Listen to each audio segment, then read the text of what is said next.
and welcome to this instalment of the Weekly Biscuit. And my biscuit of choice this week is the party ring. And as you can see, I've also got my wrestling jumper on. So, what has been catching my attention this week? Last Monday, John Wayne's name started trending on Twitter, and I thought, this is odd. Why is John Wayne's name trending all of a sudden on Twitter? Have they discovered a film that he once appeared in that went missing for years and has just been recently uncovered? Well, no, it wasn't anything of the sort. He gave an interview in 1971 to Playboy magazine where he was not very kind to blacks and gays, apparently. He said some things that can be interpreted as being homophobic or racist. And this is problematic. Of course it is in this world. Now, a lot of sensible people with good senses of humour rightly made a joke about this. That's his career finished. Hollywood's not going to hire him again. Or are we going to dig up the corpse, reanimate him so we can shame him? And there are a lot of good jokes about that to be made, but let's put the things into context here. This is an actor born in 1907, died in 1979, giving an interview in 1971 to Playboy magazine. It's hardly surprising that his attitudes are those of a man who was born in 1907. And I must admit, I didn't read the interview because I didn't feel I needed to. I'm sure some things were taken out of context, and I'm sure some things are generally down to him being a man of a different time and different era. So why was it trending on Twitter? Well, I think this is yet another tactic. This is something that the progressive left are getting very adept at, which is digging up things that people have said in the past and using it as a weapon to beat them with. But why John Wayne? The man's dead. Well, John Wayne is a hugely iconic figure. He is perhaps the most recognizable and famous name worldwide when it comes to Hollywood and acting. He is a massive iconic figure, not just in cinema, but for Americans in general. This is a guy, everybody around the world knew who John Wayne was, and he projected an image, an on-screen persona of the rugged individualist, a man who's got to do what a man's got to do, and very much. Sorry, I'm still recovering from a cold. So he is an iconic figure, and of course, if you are an iconic figure of America and Americana, then of course the progressive left are going to put you in their sights. So what's the end game here? Obviously you can't stop a dead man from working in this town ever again, but you can certainly affect his back catalogue. Now, as I said, John Wayne is a hugely iconic figure of America. And while people are watching his films, they're not concentrating on what the progressive left are saying. So I predict that this was an attempt to try and put pressure on perhaps TV networks or Netflix or Amazon's to kind of remove his back catalogue from their archives, not show John Wayne films on television anymore, because his views in real life were problematic and maybe harmful to viewers. I suspect that's what it's an attempt at. In the end, I think, judging it 6 days after it started trending, that any campaign had run out of steam. I think public just weren't interested in taking a dead Hollywood actor to task for views that didn't seem too out of place for a man of his generation. But the thing is that the screen persona of John Wayne is the icon, not the man himself. A lot of people know a lot about John Wayne's personal life already, that he's not called John Wayne for starters. His real name was Marion Morrison. American naming conventions.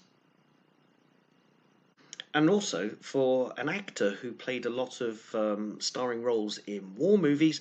He never actually saw service in World War II. He had a spinal injury that he'd picked up in the 1920s from playing American football, and that ruled him 4F for military service. So people also know about that, and also he's not a real cowboy, and yet he was star of countless westerns.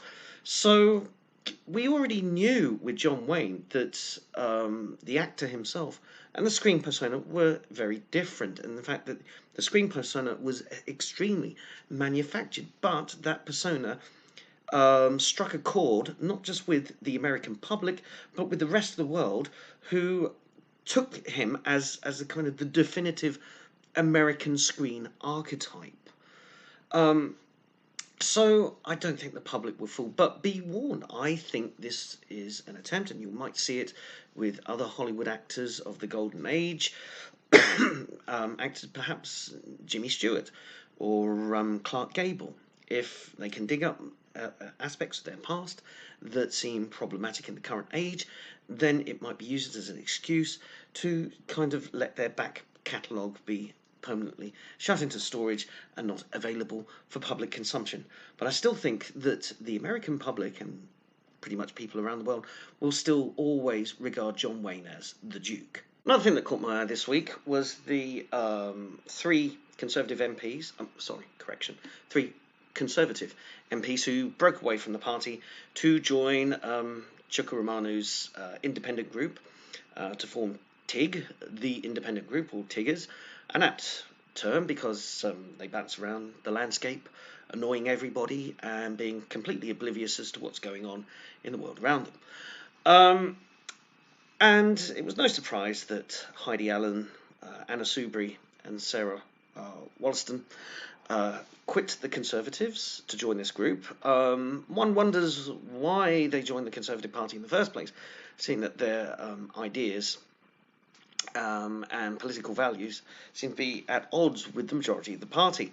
Even though they would deny that, they maintain that the Conservative Party have become extreme, gone to the extreme far right. There's that term again, far right.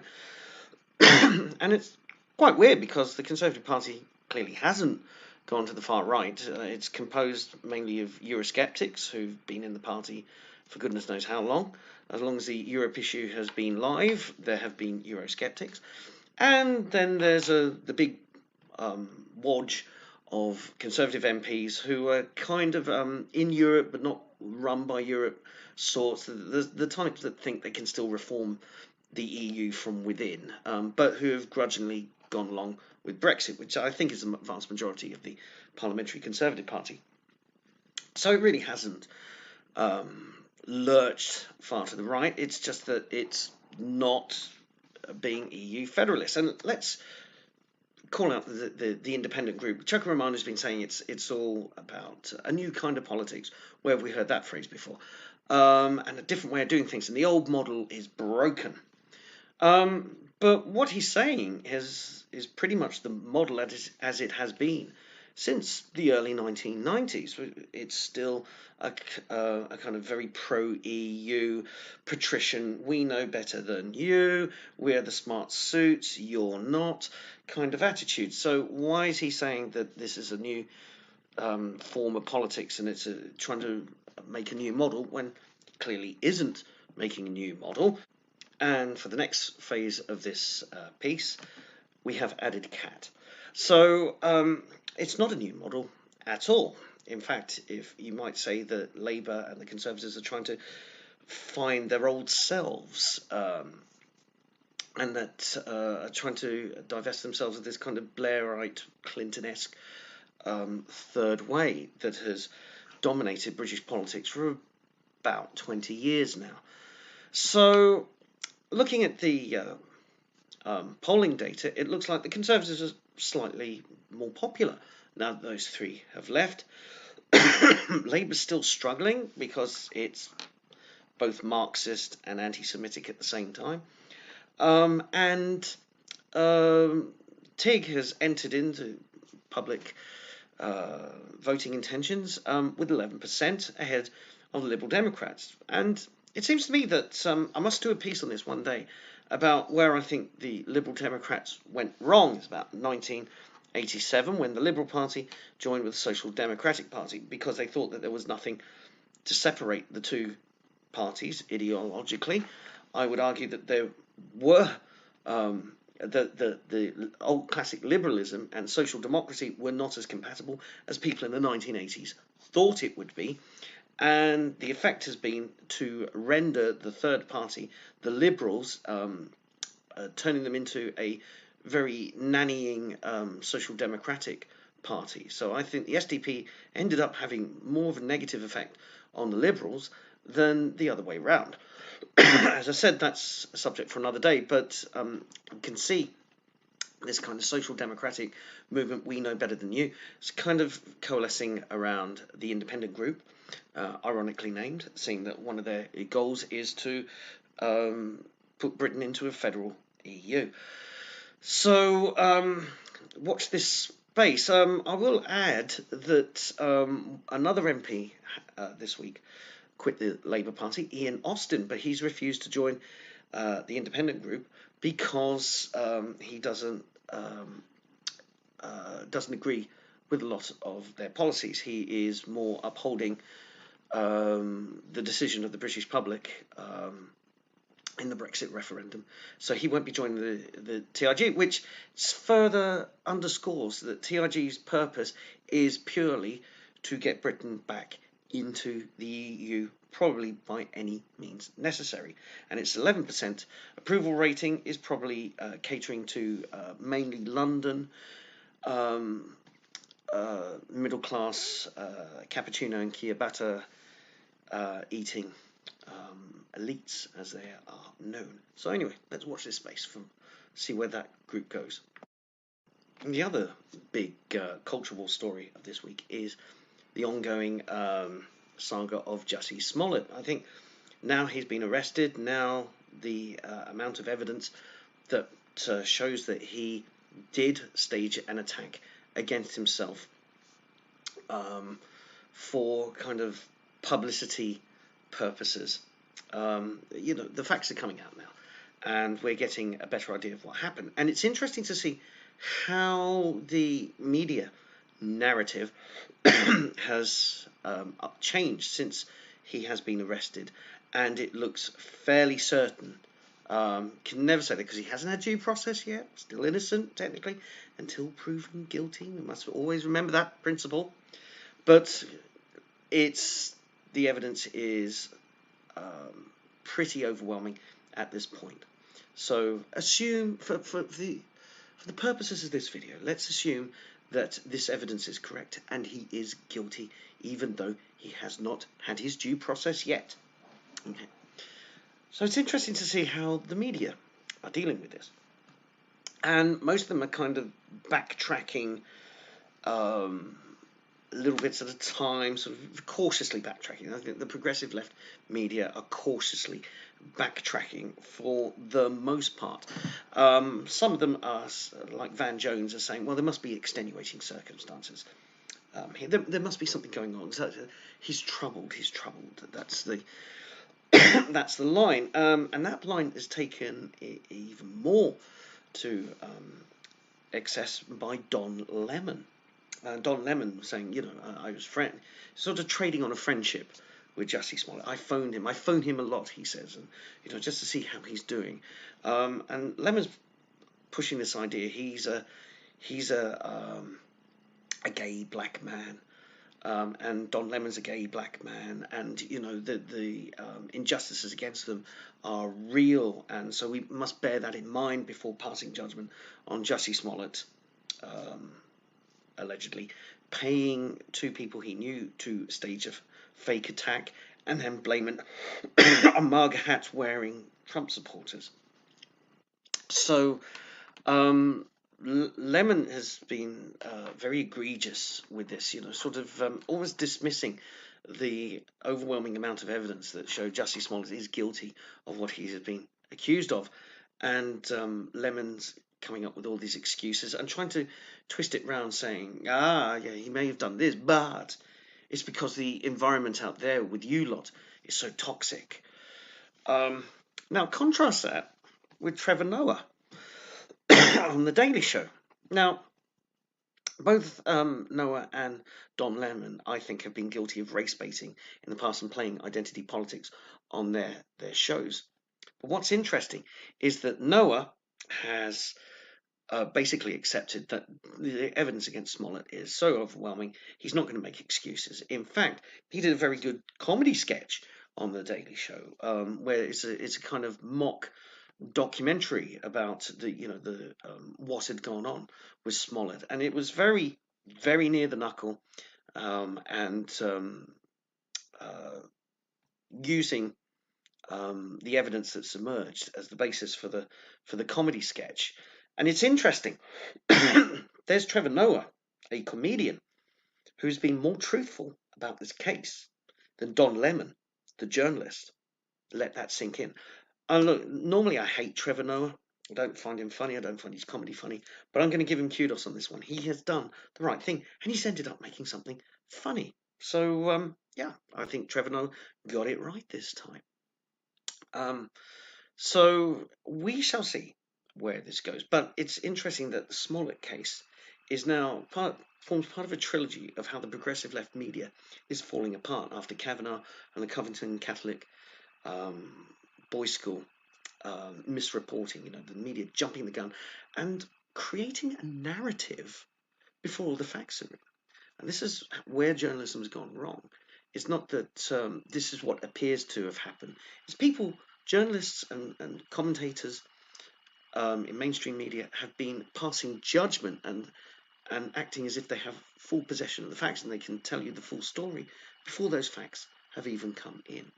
So we are seeing the rapid acceleration of the downfall of mainstream media because of this style of journalism they've been practicing.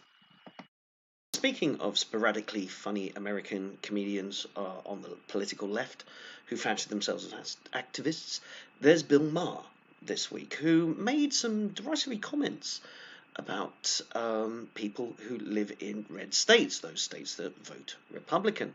You see, to Maher, they're envious of the Democrat coastal states, that they're less well-educated, less affluent, and they look with envy on their richer, better educated counterparts. And then he said, we have Chef Wolfgang Puck, they have Chef Boyardee. But as Maher pats himself on his back for his own wit, he follows it up with the statement, that's why the red states, the flyover states, are so pissed off with us. Well, yes, they are, Bill. But then he says, they're pissed off with us because they're envious of us. Well, no, that's not it at all, Bill. They are pissed off because you are so sneering and condescending. You treat them as morons and scum. They like their communities. They love their communities.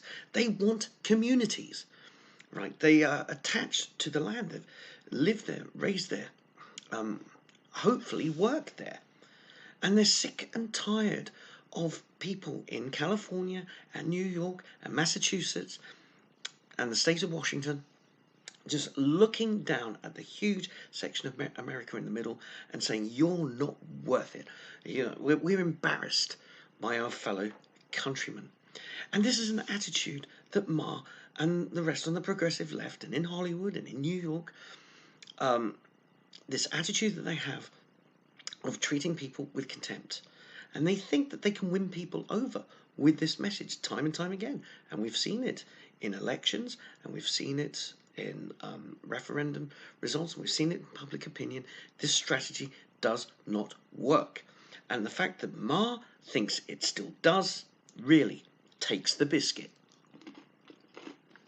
So from me, Nick Hughes, and Sweep the Cat, I'll see you next week.